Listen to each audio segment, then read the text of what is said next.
Breaking news समोर आहे.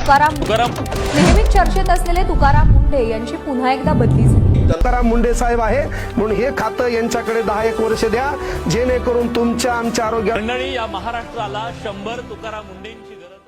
प्रशासकीय अधिकारी झाल्यानंतर त्यांच्याकडून काही चुका घडल्यात ह्याबद्दलही तुम्ही भाष्य केलं आहे की तुम्ही फक्त त्यांना एक हिरो लुक दिलाय? ते कसे लार्जर दॅन लाईफ त्यांची प्रतिमा निर्माण झाली आहे हे सांगायसाठी म्हणून मी काही पुस्तक लिहिलेलं नाही. काही ठिकाणी त्यांचा मानसिक गोंधळ झालाय, त्यांनी काही चुका केल्या आहेत आणि काही निर्णय त्यांचे सपशेल चुकलेले आहेत. त्यांनी एखादी कारवाई केली आहे आणि त्याचा परिणाम म्हणून त्यांना बदल्या किंवा आणखी काही गोष्टी फेस कराव्या लागल्या. त्यांचा कार्यकाळ पूर्ण झाला म्हणून आता टेक्निकली जशी बदली करायची असते प्रशासकीय अधिकाऱ्याची, सनदी अधिकाऱ्याची, तशी ती अजिबात झालेली नाही. ती बदली तुकाराम मुंढेंना या जागेवरून हटवायचं आहे ह्या एकाच कारणामुळे आणि काही लोकांच्या दबावामुळे झालेली आहे. प्रत्येक जण प्रामाणिकपणे काम करतोय, पण बदली ही फक्त तुकाराम मुंढेंचीच का होते? तुमच्या पुण्यात 500 लिटर शॅम्पू सापडलं दुधात. 500 लिटर म्हणजे तुकाराम मुंढे आले म्हणून म्हणजे ते काल जॉईन झाले आणि आज दुधात शॅम्पू टाकणं सुरू झालं असं झालं नाही.